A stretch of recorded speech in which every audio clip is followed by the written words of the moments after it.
Tom, what's been the mood like this week? Is everyone really keen to bounce back?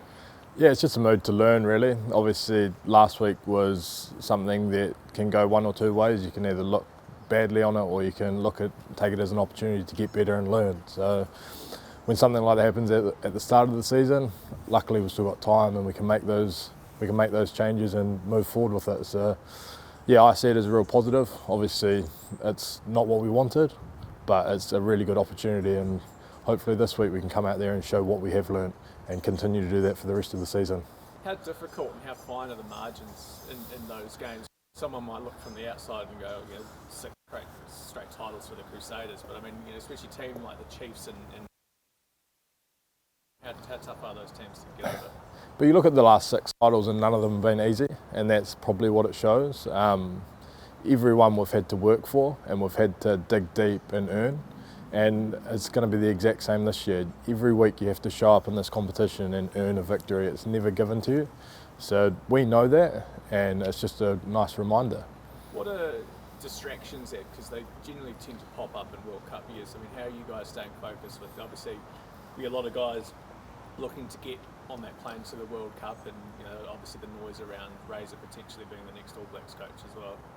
I mean, we just focus on us. It's no different to any other year. For the 4 months that we're in competition, I'm confident that everyone in this environment is solely focused on the Crusaders and doing what they can for the Crusaders to do well and do what we do best. So, and this is one great thing about this team. None of those distractions ever come to surface. Everyone deals with everything in their matters privately, and they come here with a great attitude. So we're really focused on just having a good team and doing what's best for the team.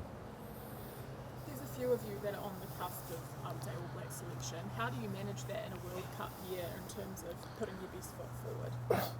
Again, nothing really changes. Like, I turn up here every day. I'm lucky enough to be able to turn up here every day for a start, but just with a mindset to get better. And obviously I've got dreams, I've got goals, but the way I'm going to reach those goals is turning up here and getting 1% better every day. So you can look at the big picture, but for me it's a lot easier mentally if I break that down and figure out how I can actually get better to tick those goals off and eventually reach them. Because is that your goal, to wear a black jersey one day? Oh, it's every boy in New Zealand's dream. So I'd be lying if I stood here and said it wasn't mine, and it's been mine since I was a little boy. So every day I'm working towards that. Apologies if I've got this wrong, but do you have eligibility to play for another country too? Nah, I don't. I'm solely New Zealand. Well, that's lucky for us. For some reason I thought you had another, overseas. Nah, not that I'm aware of. Cool. Hey Tom, did you notice, obviously there's been a bit of chat about these law innovations, speeding the game up, etc., accelerating the process around lineups. Was it noticeable for you on the field at the weekend? Did it feel like you had played a faster, more sped up game?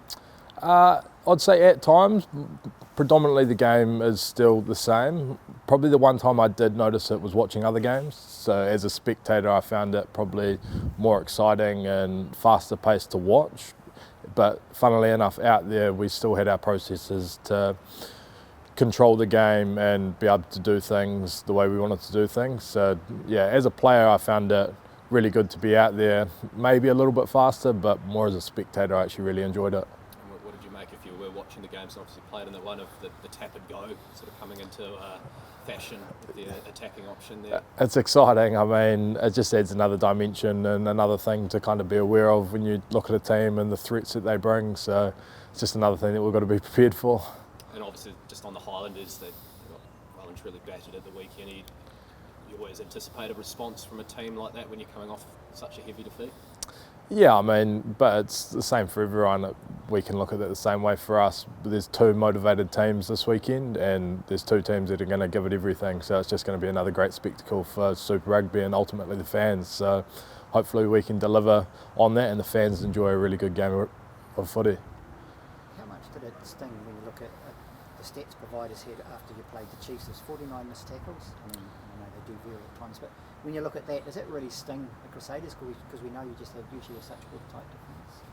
Yeah, I mean, that could be a result of a lot of different things. It could be a result of the sped up game and guys potentially being more fatigued, but it is an area that we need to look at, understand why firstly, where those kind of missed tackles were caused, whether it was a system error or whether it was just an execution error for players. And then once we've worked out the why, then it's an easy thing to move forward with. So it's a stat that we look at, but we look at it in an aspect to learn and understand rather than just kind of be upset with or kind of take the negatives out of.